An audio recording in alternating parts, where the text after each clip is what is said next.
Hello guys, and welcome back to another Kingdom Hearts Union Cross video. So well, today's video I just want to go ahead and give you some information about how to actually work on PvP. So we'll pretty much in this case we have three keyblades in mind. We have the Moogle of Glory, we have Darkgnaw, and we have the Starlight. So let's go ahead and talk about each one of those. So in the matter of fact, I actually did made a little bit of setup, so just hear me out and see what we can do though. So pretty much what I have done here is that I actually provide information about how to actually work on PvP, but this is just in this case a tutti frutti setup that you can do, because pretty much there's a lot of setups that you can do that doesn't require the medals that I'm having here. So let's go ahead and talk about my PvP setup. So as usual, you do want to use any kind of buffer medals on the beginning: Nominis, Kairis, Xions, Kairi B, Xion B, whatever medal that you think that is actually good for you. It's actually very good. So the only thing that you always need to do is always have a defense boost, 6, 5 max. Well, pretty much 6 is the new meta, so you pretty want to go ahead and do that first. I got Aerith. I actually have it with poison, because pretty much triple threat, it's actually very good with status effect, so the enemy will not have any kind of problems or anything like that. You always want to have this kind of traits always on every PvP setup: strength, ground, extra. Well, not aerial's not relevant, but I actually use it for PvE as well. So if you don't want to use aerial, do another strength and another strength and special trait if it's possible to have a attack boost, you know, 120 extra attack, or strength for 2k, so that's the case. So as well, on all of your medals you want to have this on your side.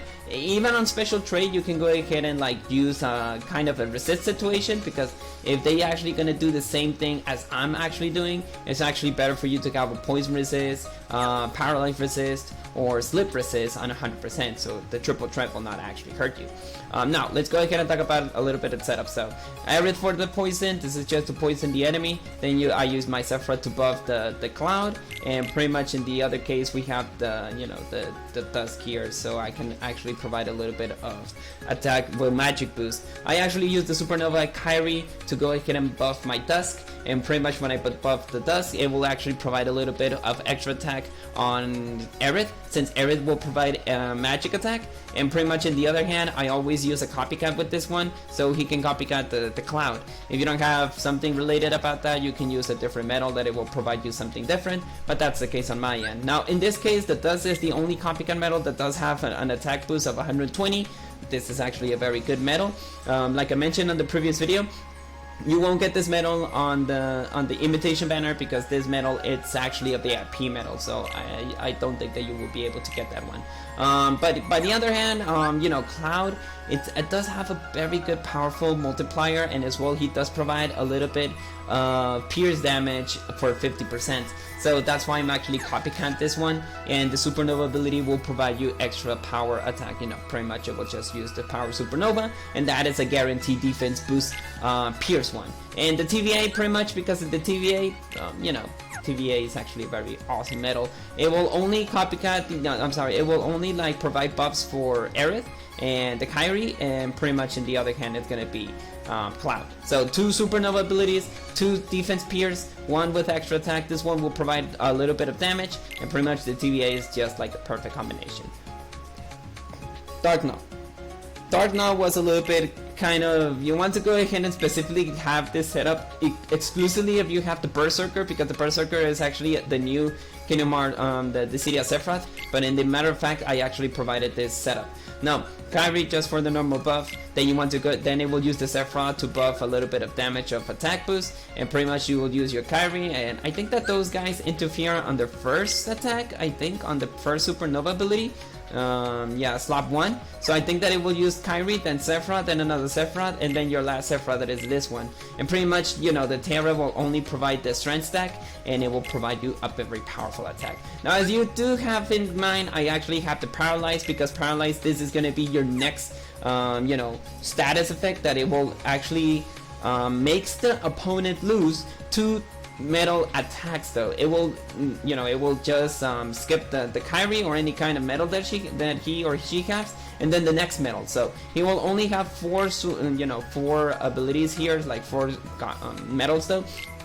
The only problem here is that if he does have like a Terra, like in my slot, he will buff the power, strength, and all that stuff. So it will be in vain, but 2 metal skips, it's actually very good. But in the other hand, you can go ahead and change it with another supernova abilities or another Terra, or just pretty much use a lot of Sephiroth. I don't know. This is just you know, an abilities that I actually have though.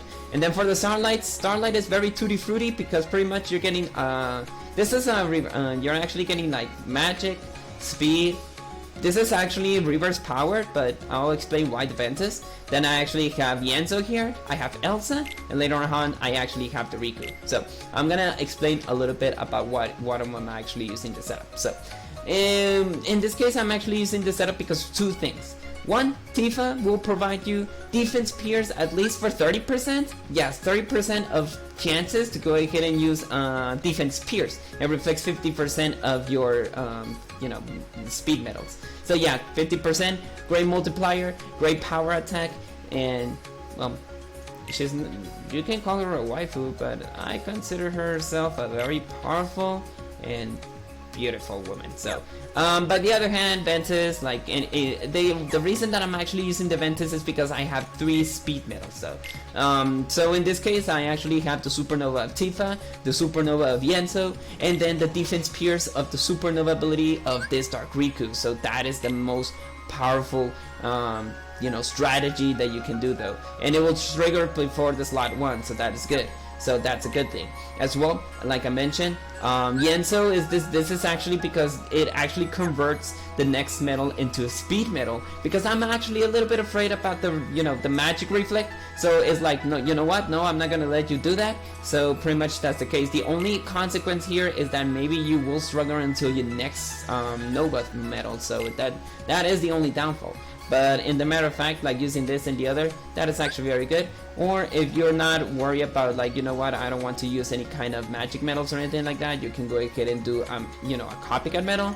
I don't know what kind of other magic medals that you can use or anything like that, but I actually have defense pierce, then another defense pierce. But considering about what I let you know, guys, like, it's not actually very good if you want to go ahead and use the Elsa, because if you want to go ahead and use the Dark Riku will be a very powerful and monstrous attack. So it's actually better for you if you want to go ahead and do that, or you can go ahead and change this for, you know, the medal that I just used, the second form Sora, because the supernova ability will provide upright attack medals, or any other medal that you want. And Elsa, I think Elsa was not a good idea, because the Dark Riku does have more power and more damage than the Elsa, so I'm actually overreacting about that. But keeping the Yenzo, it's actually good. I actually have 2 defense piercers, so that's good. But yeah, if you want to go ahead and have another speed medal that you can convert into magic, you know, to speed, sorry. You know, we had a little bit more of magic medals that I didn't pull, but I don't remember those. But that's the case, guys. But, you know, there's other strategies. Like, I remember back then that I actually had, I think it was a reverse Dark Riku dedicated one, that pretty much he had like 4 Ventuses. Yeah, pretty much 4 Ventuses here. And then the Dark Riku at his last attack.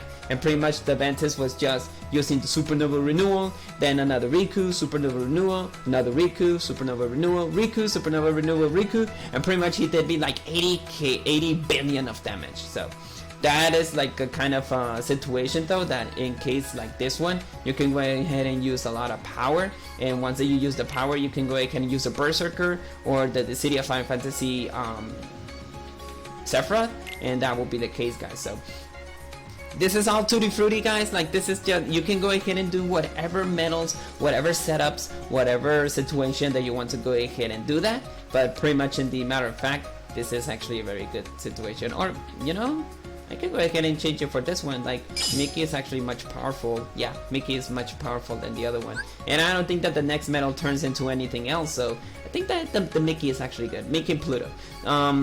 I must tell you guys, the Mickey and Pluto medal, it's a VIP medal, so for people who did bought it, good. For people who doesn't, well, you can go ahead and use an Aerith, go ahead and use another, you know, well, actually, why I didn't use this one. Like, he does provide a little bit of the defense damage. Well, you know, it's good that I actually did a little bit of this video, because if it wasn't, you know, we will struggle a little bit. But yeah, this one, it's actually much better because it does provide 50% chances of using defense pierce, and it will be for speed, and you're buffing speed, so that's actually good.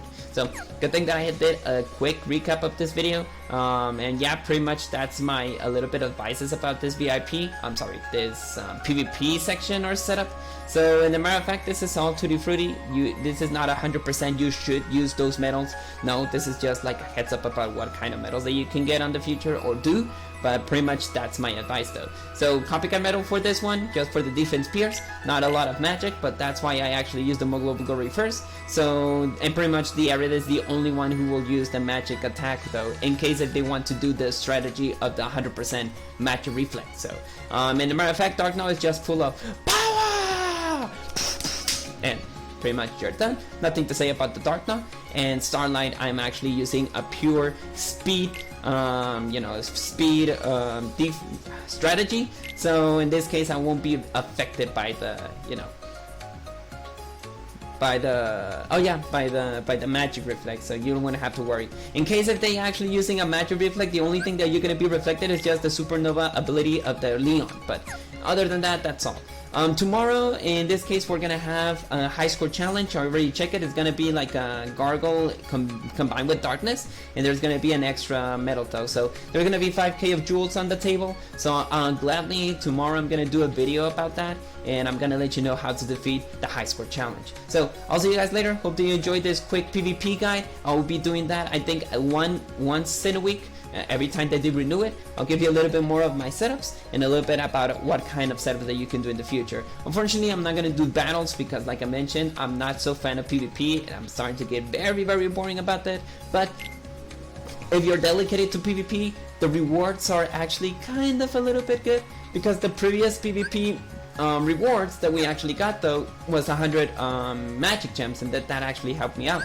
But in this case, we're getting 100 of power. So in case if you want to go ahead and check about this, go ahead.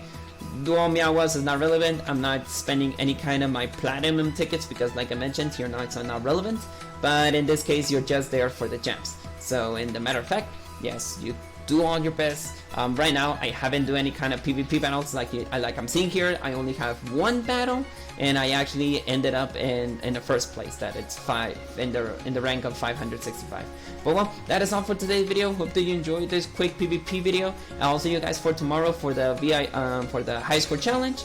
And may your hearts be your guiding key. Hope that this was useful, and if I do a little bit of PvP battles, I think I have a little bit of ideas about how to do a little bit more of fun videos on those PvP, because pretty much the PvP is so boring and the rewards are not satisfying. But let me know in the comment section down below if you want me to do more PvP battles like the previous videos. It was not relevant for me anymore because it was just like boring for me. But if you want to go ahead and let me know, like, hey, I want a little bit of PvP content, if it's actually good, or I want your advice, go ahead and let me know. I'll be actually more open to any kind of feedback, comments. So I'll see you guys later. Like I mentioned, may your hearts be your guiding key, and I'll see you guys for tomorrow.